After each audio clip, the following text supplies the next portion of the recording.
ஏன்னா கையில எவ்வளவு காசு கொடுத்தாலும் கிடைச்சாலும் அதை தக்க வைக்கிறதுங்கிறது ஒரு தனித்திறமை. உங்கள்ட்ட 1000 கோடி ரூபாய் இருந்தாலும் அது 10,000 கோடியாக மாறப்போதா வெறும் 10,000 ரூபாயா மாறப்போதாங்கிறதுலயும் ஒரு பெரிய நாலேஜ் ஒன்று தேவை.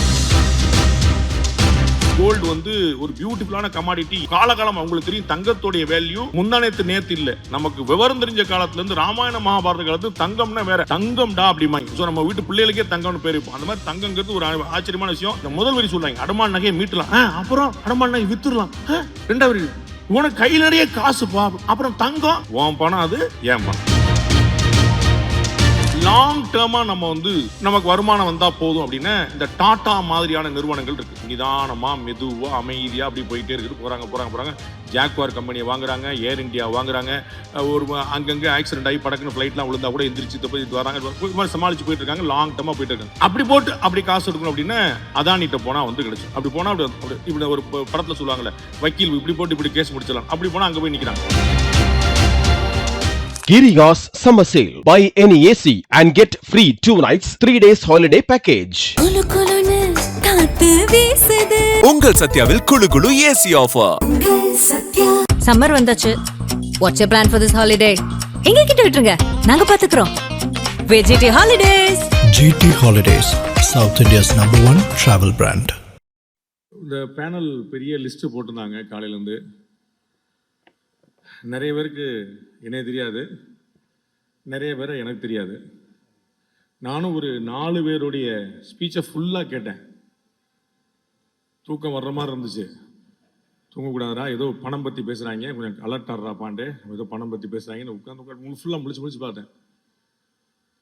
எனக்கு நிறைய புரியலை.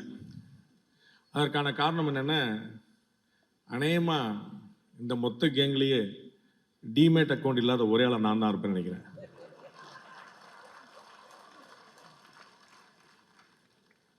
நிறையா சம்பாதிச்சிட்டிங்கண்ணே, அதனால் டிமேட் அக்கௌண்ட் இல்லை அப்படின்றாரு. அப்போ பாயிண்ட் என்ன வருது? டிமேட் அக்கௌண்ட்டே இல்லாமல் சம்பாதிக்கலாம்னா காலையிலேருந்து என்னடா பேசிக்கிட்டு இருந்தோம் நம்ம அப்படின்னு கேள்வி வருது. அவ்வளோதான் அதில் கேம் இருக்குது. ஸோ பணம் சம்பாதிக்கிறத ஒரு பேசிக்கான ஐடியாவை வைக்கலாம். அது எப்படி சம்பாதிக்கலாம்னா நிறைய வழிகள் இருக்குது. எப்படி செலவழிக்கலாம்னா அதுக்கும் நிறைய வழிகள் இருக்குது. சம்பாதிச்சாதான் செலவழிக்க முடியும். உங்கள் எல்லாரையும் போலவே எனக்கும் ரொம்ப சின்ன வயசுலேருந்து நிறைய பணம் சம்பாதிக்கணும்னு ஆசை. I always use to say I want huge money, but honest money அப்படின்னு 2வது வார்த்தையும் சேர்த்து சொல்ல எங்கள் அப்பா அம்மா சொல்லி கொடுத்ததுனால அது ஒரு பெரிய சேலஞ்சாக இருந்திருக்கு. அது you need money, huge money, honest money, கிட்டத்தட்ட ஒரு கான்ட்ரடிக்ஷன் மாதிரி வந்து நிற்குது. ஏன்னா இன்னைக்கு நம்ம உலகத்தில் பார்க்குறோம், பணம் சம்பாதிச்சவன் மேலே யாருக்காவது மரியாதையாக இருக்கான்னு பார்க்கணும். பணம் சம்பாதிச்சவனுக்கு சந்தோஷமாக இருக்கும், நம்ம பெரிய வரல. பணம் பாரு நேற்று வரைக்கும் எப்படி இருந்தான் நம்ம பிரதர் சொன்னார்ல, 3 தடவை சொன்னார், நான் வில்லேஜ்லேருந்து வந்திருக்கேன். அந்த வில்லேஜில் ஒருத்தன் உட்காந்துருப்பான் அந்த ஆலமரத்தடியில், எப்படி இருந்தான் இவெல்லாம், இப்போ பாரு என்ன பேசிகிட்டு இருக்கான் பாரு, கோட் சூட் போட்டு அப்படி ஒரு 4 பேர் இருப்பான். அப்போ நம்ம வந்து பெரிய ஆள் ஆயிட்டோம் அப்படின்னா நமக்கு ஒரு மனநிறைவு இருக்குதோ இல்லையோ, ஒரு 10 பேர் சுற்றி உட்காந்துட்டு, டேய் ஸ்ரீவில்லிபுத்தூர்ல நீ தேரோட்டத்தில் நீ ஆடினெல்லாம் பார்த்துருக்கேன்டா அப்படிமா. ஆமாம் பார்த்துருக்கேன், நம்மளே எல்லாரும் முன்னாடி சொல்லிடுறது.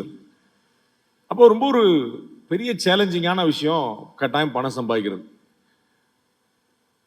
பொருளிலாருக்கு இவ்வுலகு இல்லை அப்படின்னு வள்ளுவர் சொல்றாரு. கையில காசு இல்லைன்னா இந்த உலகத்துல உனக்கு மரியாதையே இல்லை அப்படின்னு. இந்த மரியாதை இல்லை கூட சொல்ல, இந்த உலகமே உனக்கு கிடையாது, இந்த பக்கம் இவ்வுலகு இல்லைன்றார். உனக்கு இந்த ஏரியா கிடையாதுப்பா, ஓடி போயிரு அப்படின்றார். அப்போ பணம் தான் வந்து காசை தான் கடவுளடா அப்படின்னு சொல்லியிருக்காங்க. பணம் சம்பாதிச்சிட்டவன் போய் கேளுங்க, பணத்தை வச்சு ஒன்றும் செய்ய முடியாது தம்பி, நான் எல்லாத்தையும் பார்த்துட்டேன் அப்படி. இந்த கல்யாணம் முடிச்சு 45 வயசுல ஒருத்தன் இருப்பான், நம்ம 18-20 வயசுல அப்படி ஒரு சின்ன பிள்ளைகளா பார்த்துக்கிட்டு இருப்போம். டேய் இப்படி தாண்டா நானும் சுற்றிட்டு இருந்தேன், இந்த கல்யாணம் பார்த்துட்டு இப்படி ஏன்டா அப்படி இல்லைங்க, கல்யாணம் பண்ணி பாடுறா உனக்கு தெரியும், கல்யாணம் மட்டும் தயவு செய்து பண்ணிடாத அப்படி. நல்லா யோசிச்சு பார்த்தீங்கன்னா இந்த கல்யாணம் பண்ணிடாதான்னு அட்வைஸ் பண்ணுற அத்தனை பேரும் கல்யாணம் பண்ணவனா இருப்பான். அப்போ நம்மளுக்கு என்ன தோணும், நம்மளும் கல்யாணம் பண்ணிட்டு அப்புறமா அவனை அட்வைஸ் பண்ணிக்கூட அப்படி தோணும். அப்போ பணத்தில் ஒன்றும் பெரிய நிம்மதி இல்லை, பணத்தில் ஒன்றும் பெரிய விஷயம் இல்லைன்னு சொல்கிறோம். எப்படி இருப்பான் பார்த்தீங்கன்னா, நல்ல பணம் சம்பாதிச்சவனா இருப்பான். ரெண்டாவது கேட்டகரி ஒன்று இருக்கு, ஐஏஎஸ் அகாடமி நடத்துற மாதிரி. இந்த ஐஏஎஸ் அகாடமி நடத்துற 90% ஆள் பார்த்துருங்க, அவங்க ஐஏஎஸ் இருக்க மாட்டாங்க. நான் ஐஏஎஸ் இல்லை, ஆனால் நான் ஐஏஎஸ் அகாடமி நடத்துவேன் அப்படிம்பாங்க. அப்போ எப்படி அவங்க நடத்துறாங்க அப்படின்னா, தாமஸ் ஆல்வா எடிசன் மாதிரி ஒரே ஒரு பல்பு கண்டுபிடிக்கிறதுக்கு எனக்கு 1000 அட்டெம்ப்ட் தேவைப்பட்டுச்சு. அப்போ என்னையா கண்டுபிடிச்சேன் அப்படின்னா, 999 முறைகளில் பல்பு கண்டுபிடிக்க முடியாதுன்னு கண்டுபிடிச்சாங்க. கண்டுபிடிச்சனமோ 1000 டைம் தான், 1000வது முறை தான். ஆனால் 999 மெத்தடில் பல்பு கண்டுபிடிக்க முடியாதுன்னு கண்டுபிடிச்சிருக்கேன்ல.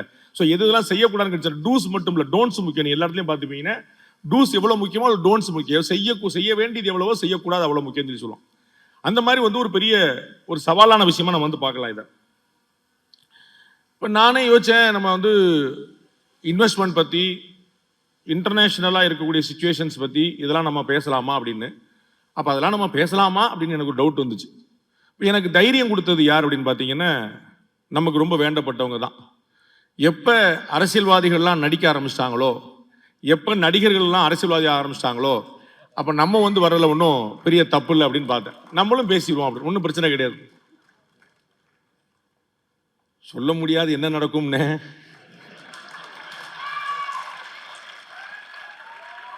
நீங்க பூரா இன்வெஸ்ட் பண்ற மாதிரி தான். நீங்க ஒரு பட்டன் அமுக்கிருப்பீங்க, உங்களை மாதிரி எத்தனை பேர் பட்டன் அமுக்குனாங்கன்னு தெரியாது, எத்தனை பேர் எந்த பட்டன் அமுக்குனாங்கன்னு தெரியாது. எவ்வளவு வந்துச்சு என்னமோ சொன்னாங்களே, புட்டு காலு அவுட்டு, அது புட்டாச்சா காலாச்சா என்னாச்சு அப்படின்னே தெரியல. அது நம்பரை அமுக்குனவனும் நகத்தை கடிச்சு உட்காந்துருக்கான், நம்பரை அமுக்க சொல்லி கேட்டோம்னா நகத்தை கடிச்சு உட்காந்துருக்கான், என்னாச்சுன்னே தெரியல அப்படின்னு. ஒரு பயங்கரமான இன்ட்ரெஸ்டிங்கான சஸ்பென்ஸான கேம். அப்படிலாம் ஸ்டாக்ல கவலைப்பட முடியல. நீங்க அமுக்குனா உடனே மறுநாள் காலையில் தெரிஞ்சு இருக்குதா இல்லையான்னு. இதுதான் 23ஆம் தேதி பட்டன் அமுக்குனா 4ஆம் தேதி தான் ரிசல்ட் வரலாம். என்னப்பா அது பயங்கரமா இருக்கு அப்படின்னு சொல்லிட்டு. அந்த மாதிரி ஒரு ஒரு ஒரு எதிர்காலத்தை கணிக்க முடியாத விஷயம்தான் இந்த த்ரில்லை கொண்டு நிற்குது. இந்த ஷேர் மார்க்கெட் அப்படிங்கக்கூடிய விஷயத்துல, இந்த இன்வெஸ்ட்மெண்ட் அப்படிங்கிற விஷயத்துல ஏன் ஒரு பெரிய த்ரில் நிற்குதுன்னா, அதை கணிக்க முடியாத தன்மை தான். நம்ம எல்லாருக்குமே பேசிக்கலா ஒரு நேச்சர் உண்டு. எதை முடியாதுன்னு சொல்றீமோ அதை நம்ம செஞ்சு பார்க்கணும் அப்படின்னு ஒரு அடம் பேசிக்கலா இருக்கும். அப்ப இதை கணிக்க முடியாதுன்னு சொல்லும் போதுதான் இது இன்னும் நிறைய நிறைய வர்றாங்க. உங்களுக்கு தெரிஞ்சிருக்கும், நம்ம இந்தியாவுடைய ஷேர் மார்க்கெட் ஒட்டுமொத்தமா படுத்தா கூட, ஒட்டுமொத்தமா ஒண்ணுலாம் நாளை காலையில ஒண்ணுலாம் போயிடுச்சு, ஷேர் மார்க்கெட்டே மூடிட்டாங்கலாம், பூட்டு காணுமா சாவி காணுமான்னு சொல்லி சொன்னா கூட இந்தியா ஒண்ணு வீணா போயிடாது. ஏன்னா இன்னமும் கிட்டத்தட்ட 80% ஆஃப் பாப்புலேஷன் இதுக்கு வெளியே தான் இருக்கு. இதுல சம்பந்தம் இல்லாம என்னைய மாதிரி தான் உட்காந்துருக்கு. எந்த சம்பந்தம் ஷேரா மார்க்கெட்டா ஒண்ணுமே என்னப்பா அப்படின்னு சொல்லி உட்காந்துருக்கேன்.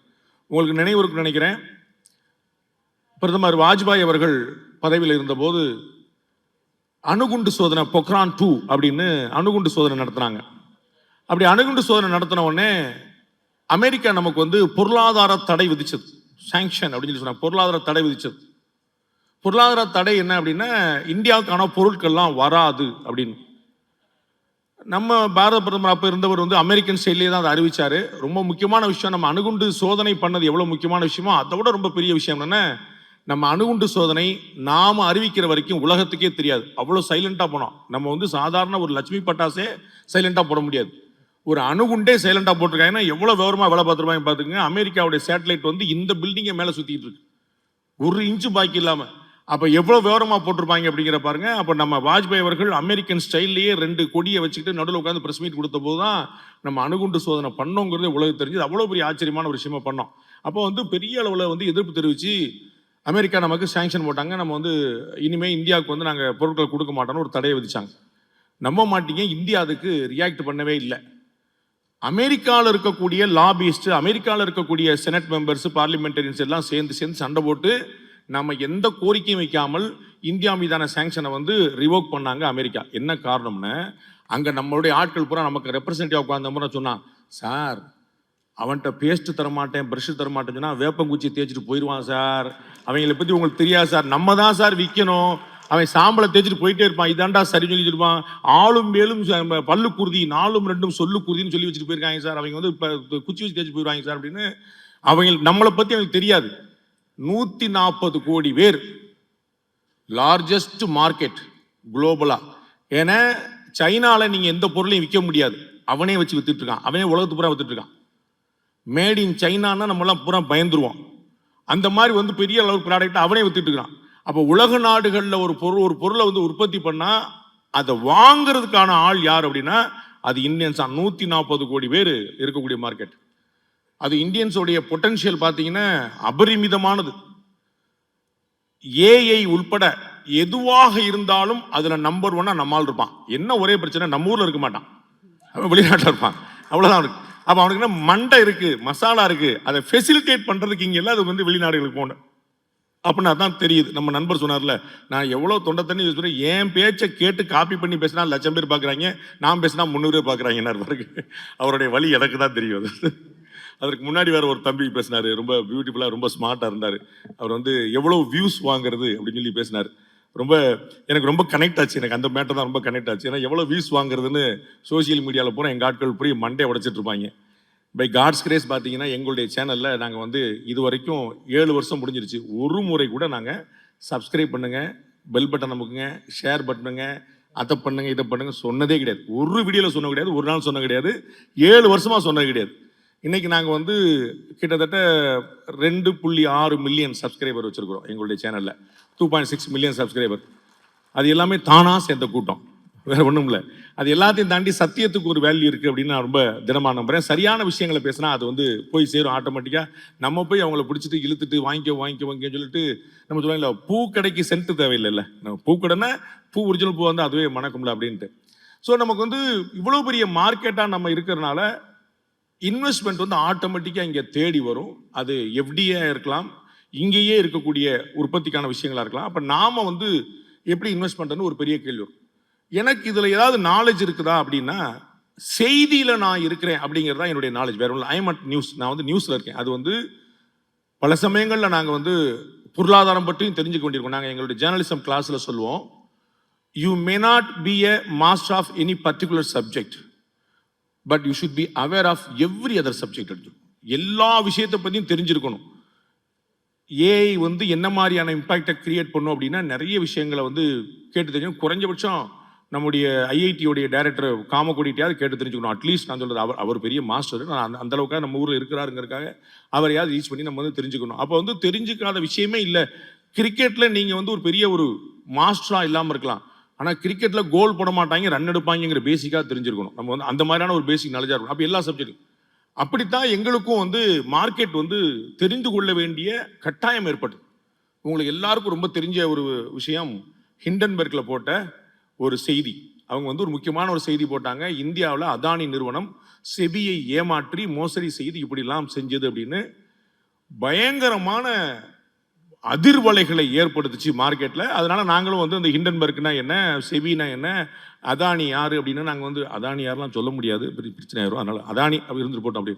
ஸோ அப்படின்னு யார் என்னெல்லாம் பார்த்து நம்ம வந்து பெருசாக வந்து நம்ம நாலேஜ் கேதர் பண்ணி நம்ம சொன்னோம். அப்போ வந்து அந்த அனலைசிஸ் பண்ணும்போது பிரதர் சொன்னார் இல்லையா, அந்த அனலிசிஸ் பண்ணும்போது எனக்கு ஒன்று தெரிஞ்சது. நமக்கு தான் வாயை வச்சு சும்மா இருக்க முடியாது. அப்போ நான் சொன்னேன், இந்த மாதிரி வந்து அதானியோடைய மார்க்கெட் ஷேர் வந்து பெருசாக விழுந்துச்சு, டமால் விழுந்துச்சு. அப்போ என்னுடைய சிற்றறிவை பயன்படுத்திட்டு சார் சொன்னார், சஜஷனாக சொன்னால் பிரச்சனை யாரும் சொல்லக்கூடாதுன்னாரு. அது நீங்கள் உள்ளே இருக்கிறாள் சொல்லக்கூடாது, நாங்கள் வெளியே இருக்காள் நாங்கள் என்னாலும் சொல்லலாம், நான் வந்து எங்களுக்கு வந்து நம்மளோட கேட்க மாட்டாங்க.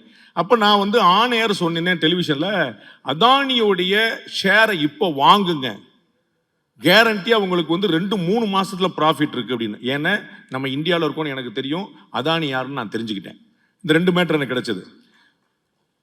இதை வந்து என்ன ஆச்சு, இப்படி நான் வந்து ஆன் ஏரில் நான் சொன்னேன். இது என்ன ஆச்சு அப்படின்னா, ஒரு மிகப்பெரிய ஒரு சினிமா தயாரிப்பாளருடைய பையன், சார் உங்களால் நான் ஒரு 10 லட்ச ரூபா சம்பாதிச்சேன் அப்படின்னாரு. நானே இன்னும் அவ்வளோ சம்பாதிக்கலையே சார், என்ன சார் இது அப்படி, என்ன சார் இது அப்படின்னேன். சார் நீங்கள் வந்து அதானியோட ஷேரை வாங்கிக்கங்கன்னு சொன்னீங்க, நான் ரொம்ப கவலையில் இருந்தேன், இது வந்து போச்சு, படுத்துருச்சு, விழுந்துருச்சு அப்படின்னு நினச்சிக்கிட்டு இருந்தேன். நீங்கள் வந்து அதானி ஷேரை வாங்குங்கன்னு சொன்னீங்க, நான் ஃபுல்லாக வாங்கி போட்டேன் சார், இன்னைக்கு வந்து வேறு ரேஞ்சுக்கு போயிடுச்சு சார் அப்படின்னார். அதில் ஏதாவது பாதி ஷேராக கொடுங்க சார், வா சார். தாய் கிழவி படத்தில் சொன்ன மாதிரி 160 பவுன்ரா பவுனு, ஒரு 10 பவுனாக கமிஷன் கொடுடா அப்படின்னு சொல்லி கேட்டு பார்த்தா அவர் வந்து ரொம்ப ஹாப்பியாக இருந்தார். இது வந்து சின்னதாக ஒரு ப்ரெசன்ஸ் ஆஃப் மைண்டு தான், வேற ஒன்றும் இல்லை. கோவிட் பீரியடில் உங்களுக்கு ஞாபகம் இருக்கும், இங்கே கோவிட் பீரியடில் 10th +2 பாஸ் பண்ண எடப்பாடி பழனிசாமியால் பாஸ் பண்ண குரூப் வேறு இருக்கீங்க. அதனால் வந்து அது வந்து ஒரு பக்கம், அதை தாண்டி கொஞ்சம் பெரியவங்களாம் யூஸ் பண்ணிங்கன்னா பெரிய இறைவனுடைய கொடை. உங்களுக்கு ஞாபகம் இருக்கும், உங்களுடைய எல்லாருடைய ஃபோன் கான்டாக்ட்லேயும் அட்லீஸ்ட் ஒரு 10-20 நம்பராது கோவிட் பீரியடில் நம்ம வந்து டெலிட் பண்ண வேண்டி வந்திருக்கோம். அவ்வளோ பெரிய துயரத்தை சந்திச்சு பை காட்ஸ் கிரேஸ் நம்ம வந்து சர்வே பண்ணி வந்தோம். அந்த பீரியடில் ஒரு பெரிய ஒரு சர்ப்ரைஸ், ஒரு நேம் வந்து எமர்ஜ் ஆச்சு, பல்சாக்சி மீட்டர் அப்படின்னு ஒரு பேச்சு வந்துச்சு. அப்போ அது என்னன்னு நாங்கள் மெடிக்கலான விஷயம், அதனால நாங்கள் தெரிஞ்சுக்கிட்டு நான் வந்து அந்த பல்சாக்சி மீட்டரை பற்றி நான் கொஞ்சம் எக்ஸ்பிளைன் பண்ணி சொன்னேன். அது வீட்லேயே வாங்கிக்கலாம், கையிலேயே வச்சுக்கலாம், விரலில் வச்சுக்கலாம், ஒன்றும் நர்ஸ் தேவையில்லை, டாக்டர் தேவையில்லை, இது வந்து பார்த்துக்கணும், ஆக்சிஜன் சொல்லுவோம், இது சொல்ல விடணும்னு காஞ்சிபுரத்தில் இன்னைக்கு ரொம்ப பிரபலமாக இருக்கக்கூடிய அண்ட் மெடிக்கல் ஷாப்பும் வச்சிருக்கக்கூடிய ஒரு நண்பர் வந்து சொன்னார், நான் உடனே உங்கள் வீடியோ பார்த்தேன் தம்பி, உடனே நான் ஒரு 100 பல்சாக்சி மீட்டர் வாங்கி போடுறான்னு சொன்னேன். வாங்கி போட்டு 100 வித்துருச்சு சார், அடுத்தடுத்து ஆர்டர் போட்டிருக்கேன். நம்ம பேரை சொல்லி பல பேர் பிஸ்னஸ் பண்ணிட்டு இருக்காங்க, நம்ம மட்டும் அங்கேயே உட்காந்துட்டு இருக்கோமே அப்படின்னு நினச்சேன். ஸோ அதுக்கப்புறம் தான் எனக்கு வந்து ஒரு ஐடியா வந்துச்சு, சரி நமக்கும் ஒரு பிஸ்னஸ் நாலேஜ் இருக்கு போல, எப்போ எது படுத்தா எப்போ இது எந்திரிக்கும்னு தெரியுது போல அப்படின்ட்டு நமக்கு ஒரு ஐடியா கிடைச்சுதான் அவ்வளோ துணிஞ்சு இந்த இடத்துக்கு நான் வந்தேன். அதுக்கு தான் இந்த விஷயம். ரெண்டாவது முக்கியமானது பார்த்தீங்கன்னா, இன்வெஸ்ட்மெண்ட் அப்படிங்கிறது வேற, ரெவின்யூ அப்படிங்கிறது வேற அப்படின்னு நான் புரிஞ்சுக்கிறேன். இன்வெஸ்ட்மெண்ட் அப்படிங்கிறது, சார்லாம் கோச்சுக்கிட போறாரு, என்னெல்லாம் பேசுறாங்க பாடுறா. இன்வெஸ்ட்மெண்ட் அப்படிங்கிறது வேற, ரெவின்யூங்கிறது வேற அப்படின்னு நான் புரிஞ்சுக்கிறேன். உங்களுக்கு எது சர்ப்ளஸா இருக்குதோ, எதை நீங்கள் ஒரு கேம் ஆடி பார்க்க முடியுமோ அதை நீங்கள் வந்து ஒரு இன்வெஸ்ட்மெண்ட்டாக ஸ்டார்ட் பண்ணலாம். இல்லை என்னுடைய ரெவென்யூ மாடலாகவே இதுதான் இருக்க போது, நான் ஷேர் புரோக்கிங்கோ, ஷேரில் நான் மார்க்கெட்டில் இன்வெஸ்ட் பண்ணுறதோ, இதுலேருந்து மாற்றி நான் போட்டு வாங்கி கொடுத்து பண்ணுறதோ தான் என்னுடைய லைஃபாகவே இருக்க போதுன்னு, அதுக்கு நீங்கள் நிறைய எக்ஸ்பீரியன்ஸ் எடுத்து நிறைய அனுபவம் வாங்கி அதற்கு பிறகு அது வந்து உங்களுடைய ரெவென்யூ மாடலாக மாற்றினா நல்லா இருக்குங்கிறது என்னுடைய கருத்து. நேரடியாக எடுத்தோடனே இதுதான் என்னுடைய லைஃப் டைம் ரெவென்யூக்கான மாடல் யூஸ் பண்ணால் அதில் ரிஸ்க் வந்து நிறையா இருக்குன்னு பார்க்குறேன். இன்வெஸ்ட்மெண்ட்டாக நீங்கள் ஒரு ட்ரையலாக நீங்கள் பார்த்துட்டு மியூச்சுவல் ஃபண்டில் போட்டு சின்னதாக போட்டு அந்த அந்த யூ ஷுட் அண்டர்ஸ்டாண்ட் தட். அதில் வந்து நீங்கள் வந்து ஒரு விஷயத்தை புரிந்து கொள்வதற்கு உங்களுக்கு வந்து ரொம்ப உதவும் நான் பார்க்குறேன். ஏன்னா கையில் எவ்வளவு காசு கொடுத்தாலும் கிடைச்சாலும் அதை தக்க வைக்கிறதுங்கிறது ஒரு தனித்திறமை. யோசிச்சு பாருங்க, நீங்க அம்பானியுடைய, திருபாய் அம்பானியுடைய குடும்பத்தில் வந்து சொத்து 2ஆ பிரிக்கப்பட்டது. திரு சிதம்பரம் அன்னாள் நிதியமைச்சர், அவர் நேரடியாக போய் திருபாய் அம்பானியோட குடும்பத்தில் 2ஆ பிரித்து முகேஷ் அம்பானிக்கும் அனில் அம்பானிக்கும் ஃபைனான்ஸ் மினிஸ்டர் ஆஃப் இந்தியா வந்து சொத்து பிரிவில் தலையிட்டு பண்ணார். ஏன்னா அவ்வளோ பெரிய குடும்பம், அவ்வளோ பெரிய இன்வெஸ்ட்மெண்ட் 2ஆ பிரித்து கொடுத்தாங்க. இன்னைக்கு பாருங்க, ஒரு 20 வருஷம் கழிச்சு அனில் அம்பானி திவால் ஆயிட்டார். முகேஷ் அம்பானி எங்கேயோ போயிட்டாரு. ஜஸ்ட் ஒரு 2-3 நாள் முன்னாடி தான் அதானிட்ட நம்பர் 1 பொசிஷனை ஸ்கிப் பண்ணாரு. நம்பர் 1 பொசிஷன்ல அதானி வந்திருக்காரு. இப்பதான் நம்பர் 2 பொசிஷன்ல அம்பானி நிற்கிறாரு. அப்ப ஒரே குடும்பம், ஒரே வித்து, அண்ணன் தம்பி 2 பேரு. அனில் வந்து வேற மாதிரி போயிடுச்சு. அந்த அனில் நீங்க படக்குன்னு என்ன வச்ச அனில் அம்பானி வேற மாதிரி போயிடுச்சு. முகேஷ் நம்ம வந்து கெட்டிக்காரா வந்துட்டாரு அப்படின்னு பார்க்கணும். அப்ப இது எங்க வந்து நிக்குதுன்னா, அப்ப வந்து உங்கள்கிட்ட 1000 கோடி ரூபாய் இருந்தாலும் அது 10,000 கோடியாக மாறப்போதா, வெறும் 10,000 ரூபாயா மாறப்போதாங்கிறதுலையும் ஒரு பெரிய நாலேஜ் ஒன்று தேவைப்படும். அதுக்கு தான் ஒரு எக்ஸ்பீரியன்ஸ் எதுல போடணும், என்ன போடணும். எங்க ஊர்ல அழகா சொல்லுவாங்க, உங்க எல்லாருக்கும் தெரிஞ்சிருக்கும்னு நினைக்கிறேன், ஆத்துல போட்டா கூட அளந்து போடணும்டா. ஏன்னா ஒரு கணக்கு இருக்கணும். இல்லை சும்மா நாத்துக்கு வந்தது புரிஞ்சிருக்கும். எதுவாக இருந்தாலும் ஒரு கணக்கு இருக்கணும், அக்கௌண்ட் வச்சுக்கணும் அப்படின்னு சொல்லிட்டு. அப்ப நம்ம வந்து என்ன புரிஞ்சுக்கிறோம், இன்வெஸ்ட்மெண்ட் பண்றதுல நமக்கு ஒரு பெரிய நாலேஜ் வேணும். நம்ம வந்து வெறுமனே நம்மகிட்ட வந்து கையில காசு இருக்குது அப்படிங்கிறதுனால விட்டுறக்கூடாது, அப்புறம் திரும்பி கிடைக்காதுன்னு பார்க்குறோம். இன்வெஸ்ட்மெண்ட்ல சேஃபான இன்வெஸ்ட்மெண்ட் உங்க எல்லாருக்குமே தெரிஞ்சது. ரியல் எஸ்டேட்ல வந்து அதை மாதிரி ஒரு பெஸ்ட் இன்வெஸ்ட்மெண்ட் ஆப்ஷன் வந்து கிடைக்கவே கிடைக்காது. பியூட்டிஃபுல்லா இருக்கும். ஏன் அப்படின்னா, ரொம்ப எளிமையான பாயிண்ட். உலகத்தில் நிலம் கம்மி அல்லது குறைந்து கொண்டே வருது, கடலால் அரிப்பு எடுத்துக்கிட்டே வருது. உலகத்தில் மனிதர்கள் ஜாஸ்தி. சுதந்திரத்துக்கு முன்னாடி நம்ம 35 கோடி பேர், நாம இந்தியன்ஸ். இன்னைக்கு 147 கோடி பேர். அபிஷியலா உலகத்தின் அதிக மக்கள் தொகை கண்ட நாடு நீங்கள் படிச்சிருக்கும் போது சைனாவா இருக்கும். இன்னைக்கு நாம தான். ஸோ நம்ம வந்து சைனாவை சர்பாஸ் பண்ணி வந்துட்டோம். நம்ம வந்து நம்பர் 1 உட்காந்துருக்கிறோம். அப்போ மக்கள் தொகை பெருகிட்டே போகுது, நிலம் குறைஞ்சிக்கிட்டே போகுதுன்னா அப்போ நிலத்துக்கான வந்து எல்லாருக்கும் வந்து ஒரு சொந்த வீடு வாங்கணுங்கிற ஒரு ஆசை இருக்கு. அதனால ரியல் எஸ்டேட்ல நீங்க வீடோ, நிலமோ, ஃபிளாட்டோ, சொந்த தனி வீடோ, ஏதோ ஒன்று, அண்ட் அக்ரிகல்ச்சர் லேண்டோ, ஃபார்ம் லேண்டோ, ஏதோ ஒன்று வந்து கட்டாயம் வரும். லேண்டுக்கு வந்து பெரிய வேல்யூ இருக்கு. அதை விட பெரிய பியூட்டிஃபுல்லான இன்வெஸ்ட்மெண்ட் வந்து ஈஸி இன்வெஸ்ட்மெண்ட் வந்து கோல்டு. அதில் வந்து கோல்டு நீங்கள் வந்து பிரதர் எஸ்ஐபிக்கு 10 ரூபா சொன்னார்ல, அந்த மாதிரி கோல்டுக்கு வந்து நீங்கள் வந்து ஆன் பேப்பரை நீங்கள் வந்து வாங்கிக்கிற முடியும். நீங்கள் வந்து கவர்மெண்ட்டே பண்ணுது, நிறையா நிறுவனங்கள் பண்ணுறாங்க, எல்லா பேங்க்ஸும் பண்ணுறாங்க, எல்லாருமே பண்ணுறாங்க. ஒரு 10 ரூபா 100 ரூபா 50 ரூபா எவ்வளோ சேர்த்து வைக்க முடியுமோ அவ்வளோ வச்சுட்டு நீங்கள் வந்து கொண்டு முடியும். கோல்டு வந்து சேஃபஸ்ட். திரு IIM உடைய ப்ரொஃபஸர் எங்களுடைய சாணக்கியால் வந்து ஒரு மிக முக்கியமான வீடியோ போட்டிருக்கிறாரு. ஒரு 2 மணி நேரம் ஸ்பீச் அது இன்வெஸ்ட்மெண்ட் பற்றி. அதில் வந்து எஸ்பெஷலி கோல்டு பற்றி, ஏன் வந்து கோல்டு வந்து ஒரு பியூட்டிஃபுல்லான கமாடிட்டி, இதை மாதிரியான ஒரு பொருள் வந்து ஏன் காலகாலம் அவங்களுக்கு தெரியும். தங்கத்துடைய வேல்யூ நேத்து இல்லை, நமக்கு விவரம் தெரிஞ்ச காலத்துலேருந்து ராமாயண மகாபாரத காலத்து தங்கம்னா வேற, தங்கம்டா அப்படிமாங்க. ஸோ நம்ம வீட்டு பிள்ளைகளுக்கே தங்கம்னு பேர் வைப்போம். அந்த மாதிரி தங்கங்கிறது ஒரு ஆச்சரியமான விஷயம், ஈஸியாக மாற்றிக்கலாம். வந்து ரொம்ப ஆச்சரியமான பாயிண்ட் பாருங்க. என்னுடைய அம்மாட்ட வந்து ஒரு 10 பவுன் செயின் இருக்கும். அந்த 10 பவுன் செயினுடைய ரேட் இன்னைக்கு என்னங்கிற நீங்க பாத்துங்க. அந்த 10 பவுனை எங்க அம்மா அப்படியே கழட்டி என்னுடைய ஒய்ஃப் கழுத்துல மாத்தி விட்டா, அந்த ப்ராப்பர்ட்டி, அந்த கமாடிட்டி அப்படியே ஷிஃப்ட் ஆயிடுச்சு ஓவர் நைட்ல. அதோடைய ஓனர்ஷிப் உடனே மாறிச்சு. நாளிலிருந்து அது வந்து என்னுடைய ஒய்ஃபோடைய ப்ராப்பர்ட்டி. நேற்று வரைக்கும் அந்த சேஞ்ச் டிரான்ஸ்ஃபர் எப்படி நடக்கு பாருங்க. மேட்டர் ஆஃப் எ மினிட், அவ்வளவுதான். No paper, no document, nothing. நீங்க வந்து அடமானம் வச்சுக்கலாம், வித்துக்கலாம், திருப்பி பார்த்துக்கலாம். இன்னைக்கு உள்ளே பயங்கரமான கோடீஸ்வரனா யார் உட்கார்ந்துருக்கான்னு பாக்குறீங்க. பல செயின், பல கிழங்கு போட்டு தங்கத்தை அடமானம் விற்கிற உங்களுடைய அடமானம் வைத்த தங்கத்தை உடனே விற்க வேண்டுமா? அதுக்கு எல்லா நடிகையுடைய போட்டோ போட்டு வச்சிருக்காங்க. தங்கத்தை விற்கிறதுக்கு இவ்வளவு போட்டி போட்டு வச்சிருக்கான்னு யோசிச்சு பாருங்க. அப்ப என்னன்னா, தங்கத்தை நானே அடமானம் வச்சிருக்கேன், நானே என்னைக்காவது மீட்டுற நம்பிக்கை வச்சிருக்கேன். அவங்க என்ன சொல்றாங்க, வா உடனே வித்துரு அப்படின்னு. நம்மளும் சந்தோஷம், ஆப்பா வித்துரும், உன் அடமான நகையை மீட்டுறேன். முதல் வரி சொல்றாங்க, அடமான நகையை மீட்டலாம், அப்புறம் அடமான நகை வித்துடலாம். ரெண்டாவது உனக்கு கையில் நிறைய காசு பா, அப்புறம் தங்கம் உன் பணம், அது ஏன் பணம், புரிஞ்சு வச்சா? அப்போ அது விளம்பரம் பாருங்க எவ்வளவு அதிகமா இருந்து பாருங்க. அப்ப தங்கம் வந்து ஸ்லோவா ஏறினாலும் ஏறும், கட்டாயமா ஏறும். 1000 ரூபாய் விலை ஏறும், 100 ரூபா தான் குறையும். தங்க விலை இன்னைக்கு குறைஞ்சிருச்சா அப்படின்னு சொல்லி காலையில ஒரு மார்க்கெட்டு, நம்ம ஜெயந்தி ஜலானி நம்ம இருக்கிறாரு, காலையில ஒரு ரேட்டு போடுவாரு, மதியம் ஒரு ரேட்டு போடுவாரு. நீங்க வந்து காலையில 500 ரூபாய் உயர்வு, மதியம் 300 ரூபாய் குறையணும். 300 ரூபாய் குறைஞ்சிச்சா, 500 ரூபாய் ஏறினால தான் 300 ரூபாய் குறைஞ்சிருக்கு. அப்படின்னு பார்த்தா 200 ரூபாய் கூட்டிதான் இருக்கு. அப்ப கூட்டிகிட்டே போகல எந்த செகண்ட் கிடையாது. தங்கம் வந்து ஒரு பியூட்டிஃபுல்லான விஷயம். அதை தாண்டி இப்ப புதுசா இந்தியா முழுக்க இது மாதிரியான நிகழ்ச்சிகள், இது மாதிரியான நிறுவனங்கள்லாம் ஒரு பெரிய விழிப்புணர்ச்சி வந்துட்டு தான்.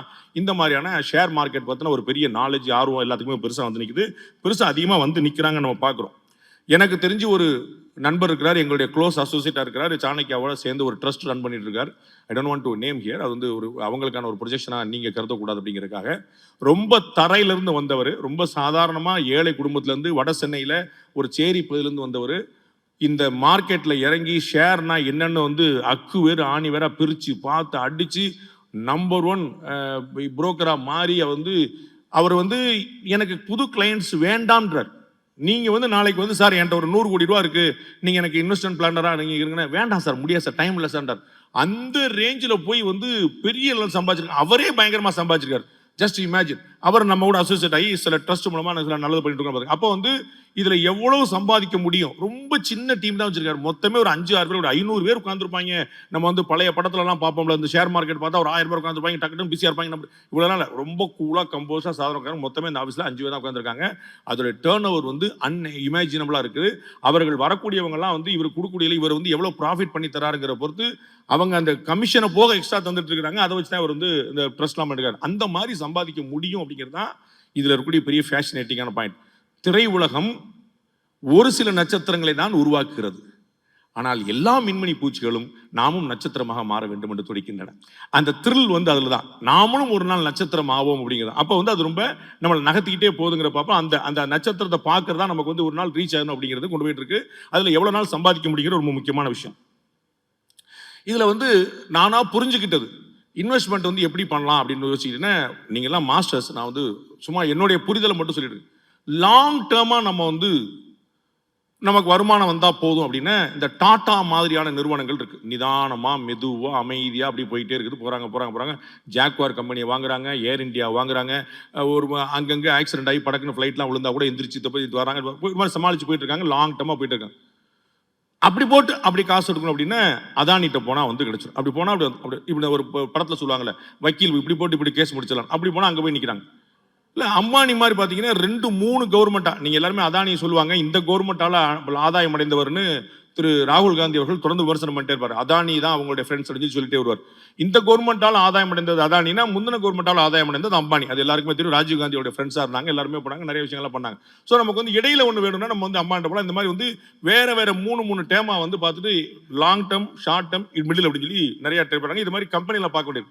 இன்னொரு முக்கியமான விஷயம் நான் என்ன தெரிஞ்சுக்கிட்டேன்னா, செய்திகளை நீங்க நிறைய தெரிஞ்சுக்கிறது உங்களுடைய இன்வெஸ்ட்மெண்ட் பிளானை வந்து ரொம்ப சரியா வைக்கிறதுக்கு வரும். நியூஸ் வந்து அது எனக்கே ரொம்ப ரீசெண்டாக தெரிஞ்சு. நான் வந்து இவங்க என்கிட்ட டேட்டு கேட்ட நாள்ல இருந்து கொஞ்சம் அப்படியே இதில் ஒர்க் பண்ண ஆரம்பிச்சேன். என்னென்ன நடக்குதுன்னு பார்த்தா செய்தி வந்து ஒரு மேஜர் ரோல் ப்ளே பண்ணுது. அவர் பிரதர் சொன்னார் பாருங்க, நான் நியூஸ்ல எவ்வளவு கொடுத்துருக்கேன் அப்படின்னு. அவர் வந்து நியூஸ் சேனல்ல வர்றது போக நியூஸ் சேனல் வர்றது ரொம்ப முக்கியமான விஷயமா இருக்கு. இப்போ உங்களுடைய மார்க்கெட்டை யார் தீர்மானிச்சுட்டு இருக்கான்னு நினைக்கிறீங்க? எங்களோட அண்ணன் டொனால்ட் ட்ரம்ப் தான். நம்முடைய மார்க்கெட்டை தீர்மானிக்கிற அவர் தான். அவர் எங்கேயும் உட்காந்து பிரதர் சொன்னார் பாருங்க, நைட்டு தூங்கி காலைல கோவப்பட்டுறாரு, அவ்வளவுதான் நான் ஹார்மோஸ் நீரினை முடக்கிட்டே அப்படின்னு சொல்றாரு. அவ்வளவு ஒரே பஞ்சாயத்து இருக்கு. அவர் ஒரு ரூம் கதவை மூடுனா நமக்கு இங்கே கேஸ் இல்லைன்றாங்க. அப்ப எவ்வளவு யோசிச்சு பாருங்க. அப்ப உடனே கேஸ் கம்பெனிகள்லாம் வந்து தடுமாறுது. வேற ஏதாவது சமாளிச்சாலும் பார்த்து ரஷ்யால வாங்கிட்டோமான்னு பார்த்து ஒரு பெரிய சேலஞ்சிங்கான விஷயமா போயிட்டு இருக்கு. ருபி வேல்யூ வந்து டிராஸ்டிக்கா குறைஞ்சிட்டு இருக்கு. இது வந்து மார்க்கெட் பாத்தீங்கன்னா ரொம்ப கன்ஃபியூசிங்கா இருக்கு. அது வந்து சினிமாக்கள்ல வர்ற மாதிரி அதுல வேணும் மேல ஒரு சீனு கீழே ஒரு சீனு, இந்த ரெண்டையும் கனெக்ட் பண்றதுக்கு பார்த்தா நடுவில் ஒரு சீன் ஓடிடும். அந்த மாதிரி வந்து நியூஸை நீங்க ஃபுல்லா பார்த்துட்டு மார்க்கெட்டை நீங்க வந்து ரிசல்ட் பார்த்தீங்கன்னா ரெண்டுக்கும் நடுவில் ஒரு கனெக்டிங் பாயிண்ட் இருக்குங்கிற புரிஞ்சுக்கலாம். அப்போ வந்து நியூஸ்னா செய்தியில நடக்கிற சம்பவங்கள், அந்த சம்பவங்கள் பெரிய அளவுல வந்து ஒரு வரலாற்றை மாற்றுது. உங்களுக்கு ஞாபகம் இருக்கும், தேர்தல் அன்னைக்கு பார்த்தீங்கன்னா ரிசல்ட் வரும்போது அகில இந்திய அளவில், தமிழ்நாட்டு ரிசல்ட்டுக்கு ஒன்றும் சம்பந்தம் கிடையாது, ஆல் இந்தியா லெவலில் நீங்கள் வந்து பார்லிமெண்ட் எலெக்ஷன் வந்துச்சுன்னா அன்னைக்கு நிஃப்டி இறங்கிருச்சு, சென்செக்ஸ் ஏறிச்சு. அதுனா அந்த ரிசல்ட் என்ன வருதோ அவ்வளோ பயங்கரமான ஃப்ளக்சுவேஷன் இருக்கும். அதை வச்சு அதுலேயுமே பார்த்தீங்கன்னா மைனாரிட்டி கவர்மெண்ட்டா மெஜாரிட்டி கவர்மெண்ட்டா, பிஜேபி ஃபுல்லாக ஜெயிச்சுதா பாதி ஜெயிச்சுதாங்கிறத மார்க்கெட் மாறும். அதில் ஒரு ஸ்டெபிலிட்டி பற்றி யோசிக்கிறேன். அப்போ என்னென்ன விஷயங்கள்லாம் நீங்கள் பார்க்கணும். நீங்கள் கம்பெனியை மட்டும் பார்த்தா போதாது, நீங்கள் எடப்பாடி பழனிசாமியும் ஸ்டாலினையும் சேர்த்து பார்க்கணும். புரியுங்களா? அவங்க எடுக்கக்கூடிய ஒரு முடிவு வேற என்னத்தையும் மாத்தி விட்டு போயிடும். அப்ப எவ்வளவு பெரிய சிக்கல் பாருங்க. நம்ம வந்து இன்னைக்கு எவ்வளவு ஸ்விக்கி ஜொமேட்டோ மாதிரியான புது விஷயங்கள் வந்துருச்சு பாருங்க. எவ்வளவு கம்பெனி வந்துருச்சு. ஒரு 5 வருஷம் முன்னாடி இது போன்ற நிறுவனங்களே கிடையாது, ஒரு நிறுவனங்களும் கிடையாது. இன்னைக்கு இது போன்ற நிறுவனம் எவ்வளவு வந்துருச்சு பாருங்க. இந்த நிறுவனங்களுடைய பேலன்ஸ் ஷீட்லாம் போய் பார்த்தீங்கன்னா ப்ராஃபிட்ல இருக்காது. ஆனா இந்த நிறுவன ஷேர்லாம் பார்த்தீங்கன்னா ஏறிட்டே போகும். எவ்வளவு பெரிய காம்ப்ளெக்சிட்டி பாருங்க. அப்ப என்ன புரிஞ்சுக்கிட்டேன், கம்பெனியுடைய ஓவரால் ப்ராஃபிட்டுக்கும் ஷேருடைய வேல்யூக்கும் நேரடியாக சம்பந்தம் இல்லை. அது வந்து சம்பந்தப்படுற நம்ம கன்வென்ஷனலாக பழைய இடத்துல பார்த்தீங்கன்னா ஒருத்தன் எப்படி இருக்கான் அப்படின்னா லாபம் சம்பாதிக்கிறான்னு நல்லா நினைக்கிறோம். இந்த இடத்துல நீங்கள் ஷேரில் எனக்கு லாபம் சம்பாதிக்க வேண்டிய மேட்டர்ல வாங்கிட்டு இல்லை வித்துரு. அப்போ அடுத்த நிலையில் போயிருது. நீ 100 ரூபாய்க்கு வாங்கின 110 ரூபாய்க்கு வித்துற, கம்பெனிக்கு லாபமோ இல்லையோ உன் ஷேரை வித்ததுக்கு லாபம். என்னன்னா இது போங்காட்டமா இருக்கு அப்படின்னு வச்சேன். உங்களுக்கு புரியுங்களா? கம்பெனி வந்து லாஸ்ல போயிட்டு இருக்கு, ஆனா ஷேர் வந்து ப்ராஃபிட்ல இருக்கு. அப்ப இதுக்கு ரெண்டுக்குமே டைரக்ட் கனெக்ட் இல்ல, வேற மாதிரி பிசினஸ் பண்றாங்க. அப்ப ரொம்ப தெளிவா நம்ம தெரிஞ்சுக்க வேண்டியது செய்திகளை வந்து நீங்க ஃபுல்லா பார்க்கணும் அப்படின்னு. டெக்ஸ்டைல் தொடர்பானது, ஃபுட்டு தொடர்பானது அண்ட் மெடிசன் ஃபார்மா கம்பெனிஸ் இதெல்லாம் வந்து ரொம்ப ஸ்டாண்டர்டா பெர்ஃபார்ம் பண்ணிட்டு இருக்குன்னு பாக்குறேன். அது வந்து நம்ம வந்து அதெல்லாம் படக்குன்னா அவ்வளோ ரொம்ப ஸ்டெபிலைஸா நிதானம் போயிட்டு இருக்கு, ஃபியூச்சர் இருக்கு. அதுக்கான அடிப்படையான லாஜிக் பார்த்தீங்கன்னா இவ்வளவு சாதாரண விஷயம். அது வந்து பயங்கரமா யோசிச்சு நீங்க வந்து ஃபார்மா கம்பெனிஸ் ஒரு 4-5 கம்பெனி நீங்க வச்சிருப்பீங்க, எப்பயுமே நல்லா பெருசா பெர்ஃபார்ம் பண்ணும். அப்படி இல்லைன்னா ஒரு கோவிட் வரும், அப்படி இல்லைன்னா ஒரு மருந்து கண்டுபிடிப்பாங்க, அதை வச்சு உலகம் பூரா வித்துருவாங்க, அதை வச்சு பெரிய ஆளா வாங்கி நம்ம ஆட்டோமேட்டிக்கா நம்ம வந்து அதில் நம்ம இன்வெஸ்ட் பண்ணி தானே பெருசா வந்துடலாம். ஒரு சின்ன கணக்கு தான். அப்போ ஃபார்மாவோ ஃபுட்டோ டெக்ஸ்டைலோ எப்படிப்பா ஷைன் பண்ணுதுன்னா இந்த 3 இல்லாம நம்ம இருக்க முடியாது. அவ்வளவுதான். நம்ம எல்லாருக்கும் சாப்பாடு வேணும், நம்ம எல்லாருக்கும் துணி வேணும், நம்ம எல்லாருக்கும் மருந்து மாத்திரை வாழப்படும். அப்ப இந்த விஷயங்கள் வந்து அடிப்படையான தேவையா இருக்கு. அப்ப இதுக்கு டிமாண்ட் இருந்துகிட்டே இருக்கும். இதுல புதுசா ஒரு கம்பெனி புதுசா ப்ராடக்ட் வரும், பண்ணிட்டே இருப்பான்னு பாக்குறோம். நாம போய் கடைக்கு வாங்கினது போய் நம்மகிட்ட உள்ள வந்து நிற்கிறான் அப்படின்னு பாக்குறோம். இந்த அமேசான் மாதிரியான விஷயங்கள்லாம் வந்து முன்னாடிலாம் பார்த்தீங்கன்னா கடைக்கு போனா ஒரு ஃபீல் இருக்கும், கடையில் போய் தொட்டு பார்க்கலாம், துணியை பார்க்கலாம், சாப்பாடு பார்க்கலான்னு. இன்னைக்கு அப்படி இல்லை. நம்ம வந்து ஃபுட் டெலிவரி ஆப்பில் வந்து பார்த்துட்டு 4 இடங்கள்ல 4 விஷயம்லாம் எடுக்கும். அப்போ கம்ப்ளீட்டா வந்து மொத்தமாக மாறிட்டு இருக்கு. அப்போ எது புது விஷயமா வருதோ, இந்த ஸ்டார்ட் அப் அப்படின்னு பாருங்க, ரத்தன் டாடா இருந்த வரைக்கும் பாத்தீங்கன்னா நிறைய ஸ்டார்ட் அப்ஸ்ல வந்து இன்வெஸ்ட் பண்ணிட்டே இருந்தார். ஏன்னா புது விஷயங்கள் தான் இன்னைக்கு வருது. பிரதர் சொன்னார்ல, 22-25 வயசு பையன் வந்து என்கிட்ட 500 கோடி ரூபாய்க்கான ப்ராஜெக்ட் இருக்கு, 600 கோடி ரூபாய்க்கான ப்ராஜெக்ட் இருக்குன்னா அது வந்து நமக்கு கேட்கறதுக்கு ரொம்ப காமெடியா இருக்கும், சாத்தியமான. ஆனா நம்ப மாட்டீங்க, இந்த அரங்கத்தில் இருப்பவர்களுடைய சரி பாதி சராசரி வயது கொண்ட 25 வயது இருக்கிறவங்க வந்து பல 1000 கோடிக்கான அதிபதிகளாக நிறுவனங்களா இருக்கக்கூடிய சிஓங்களா இருக்கிறாங்க. அந்த அளவுக்கு இருக்காங்க. அப்ப இன்னைக்கு வந்து வயசுங்கிறது ஒரு மைனஸ் பாயிண்ட் கிடையாது. நம்ம வந்து இதுக்கெல்லாம் ஒரு அனுபவம் வேணும்டா அப்படின்னு நம்ம சொல்றோம். அனுபவம் இருந்தா ரொம்ப சந்தோஷம். அனுபவம் இல்லாமலும் மண்டையில ஒரு ஸ்பார்க் ஒன்று வச்சுட்டு அது வந்து புயல் போல வேலை பார்க்கறவங்க இருக்காங்க. அப்ப இது மாதிரி புது கம்பெனியுடைய நீடு, அதுக்கு ஒரு பேசிக்கான ஒரு ட்ரிக் ஒன்று நான் கண்டுபிடிச்சேன். பேசிக்கலா நம்ம புரிந்து கொள்ள வேண்டியது, மனிதர்கள் சோம்பேறிகள். எது எதெல்லாம் சொபிஸ்டிகேட்டடா அவங்கள வச்சிருக்குமோ அது எதுக்கெல்லாம் பெருசா இருக்கும். நம்ம வந்து டிவி வச்சிருந்தோம், டிவியை போய் ஆன் பண்ணோம், ஆஃப் பண்ணோம். இப்போ டிவிக்கான ரிமோட் வச்சிருக்கோம். இப்போ ரிமோட்டுக்கான ரிமோட் தேவைப்படுது. ஏன்னா வீட்லயே 10 ரிமோட் இருக்குது. அந்த ரிமோட் எந்த ரிமோட் இருக்குது, இந்த ரிமோட் எங்க ஃபோன் நம்பர் மாதிரி ரிமோட்லேயே ஒரு நம்பர் வைக்க வேண்டியிருக்கு. அந்த ரிமோட் எங்க இருக்கு கண்டுபிடிக்கிறது. அப்போ நம்ம எவ்வளவு முடியுமோ அவ்வளோ வந்து சோம்பேறி ஆகிட்டே போயிட்டு இருக்கேன்னு பார்க்கணும். நம்ம சாப்பாடு ஹோட்டலுக்கு போனோம், வீட்டுக்கு வர ஆரம்பிச்சிச்சு, வேற ஹோட்டல். அப்போ வந்து கம்ப்ளீட்டாக நீங்கள் என்ன பார்க்க வேண்டியிருக்கு, எது எதுல மக்களுக்கு வசதிகளை கூட்டக்கூடிய வாய்ப்பு இருக்குதோ அதை நீங்க யோசிச்சீங்க. இன்னைக்கு பாருங்க, ஒரு 4 நாளா நீங்க நியூஸ் பார்த்துட்டு இருப்பீங்க. இந்த எலக்ட்ரிக் வெஹிக்கிள்ஸ்க்கான ஷேர்லாம் கூடிக்கிட்டே போகுது, நீடெல்லாம் கூடிக்கிட்டே போகுது. இந்த பெட்ரோல் டீசல் யோசிச்சு பாருங்க, கேஸை யோசிச்சு பாருங்க, இந்த எலக்ட்ரிக் வெஹிக்கிள்ஸ் யோசிச்சு பாருங்க, புரிஞ்சிடும். ஏன்னா வாங்குபவர்கள் முன்னாடி வந்து டீசல் தான் கார் வாங்குவேன், அது வந்து ரொம்ப மிச்சம். அம்பாசிடர் கார்லாம் வாங்கினப்போ பார்த்தீங்கன்னா டீசல் வாங்கினீங்கன்னா கார் ரொம்ப மிச்சம், டீசலோட காஸ்ட் கம்மின்னு. அதுக்கப்புறம் ப்ரொடக்ஷனே வந்துருச்சு, நிப்பாட்டிட்டாங்க, பெட்ரோல் மட்டும் தான் பார்க்குறோம். இப்போ பெட்ரோல் தாண்டி ஆட்டோமேட்டிக் அப்படிங்கிற பயிற்சி இப்போ வரக்கூடிய வண்டியில் ஏன் நம்மலாம் டிரைவர் வச்சுக்கிற அளவுக்கு வசதி இல்லை, டிரைவர் தான் உள்ளே காஸ்ட்லியாக இருக்காரு. நம்ம சம்பளத்தை டிரைவர் கொடுக்க வேண்டியிருக்கு. அப்போ டிரைவர் தான் காஸ்ட்லி இருக்கு. அப்போ ஆட்டோமேட்டிக் டிரைவர் வண்டி வெஹிக்கிள் வந்து நம்ம அது வந்து அடுத்த மாதிரி இப்போ வந்து கியர் வண்டியோட ஆட்டோமேட்டிக். நான் ஏற்கனவே சொன்ன கவனிச்சு செய்வாங்க, மனிதர்கள் சோம்பேறியா இருக்கிற பற்றி யோசிச்சு பாருங்க. அப்போ வந்து நமக்கு வந்து ஆட்டோமேட்டிக் வந்து கியர்லாம் மாற்ற முடியாது, ஆக்சிலேட்டர் அழுத்தமா வண்டி போயிட்டே இருக்கணும். அந்த மாதிரி அடுத்து போயிட்டோம். IATA அப்படின்னு சொல்லிட்டு இன்டர்நேஷனல் ஏர் டிராஃபிக்கை வந்து கண்ட்ரோல் பண்ணக்கூடிய ஒரு நிறுவனம், அதனுடைய சேர்மன் வந்து ரிசைன் பண்றாரு. அப்படியா அப்படின்னு சொல்லி பார்த்தா மறுநாள் வந்து அவர் இண்டிகோல ஜாயின் பண்றாரு. அப்ப யோசிச்சு பாருங்க. அப்ப இந்த பக்கம் வந்து ஓகே, அவர் இங்க வர்றாருன்னா இந்த கம்பெனி வரணும். அப்ப நீங்க செய்திகள்ல வந்து ஒரு பாயிண்ட், ரெண்டாவது பாயிண்ட், இந்த ரெண்டுக்குமான ஒரு கனெக்டிங் பாயிண்ட் ஆகி வச்சீங்கன்னா அதுல வந்து நம்ம வந்து இன்வெஸ்ட் பண்றதுக்கான ஒரு நிறைய ஐடியா கிடைக்குங்கிற நான் பார்த்திருக்கேன். கட்டாயமா வந்து ஒப்பீனியன் டிஃபர் ஆகும். இது வரைக்கும் சொன்னவர்கள், நான் இதற்கு மேல சொல்ல வரவங்க நிறைய அடுத்தடுத்த விஷயங்கள்ல அப்பா அவனை சொல்லுவார், பையன் அவனை சொல்லுவார், ஒப்பீனியன் வந்து டிஃபர் ஆகும். அதை தாண்டி நம்ம எப்படி ப்ராஃபிட் பண்றதுன்னு நான் ரொம்ப ஆழமா யோசிச்சேன். நேரம் நல்லா இருந்தா ப்ராஃபிட் பண்ணலாம். நன்றி, வணக்கம். Giriga's summer sale. Buy any AC and get free 2 nights 3 days holiday package. உங்கள் சத்யாவில் குளு குளு ஏசி ஆஃபர். சம்மர் வந்தாச்சு. What's your plan for this holiday? எங்க கிட்ட விட்டுருங்க, நாங்க பாத்துக்கிறோம். VGT Holidays. GT Holidays, South India's #1 travel brand.